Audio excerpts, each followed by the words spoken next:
It was 57 years ago today. Martin Luther King led his march for civil rights.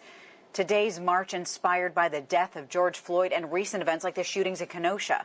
Our Joe St. George is there speaking with those who felt they needed to be there, even during the pandemic.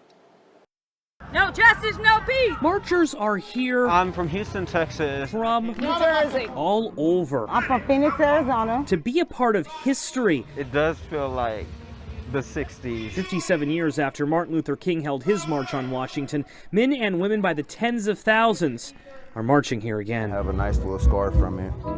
Has 7 stitches. Andre Miller is here from Portland, Oregon. His scar is still healing from being hit with a tear gas canister there during a recent protest.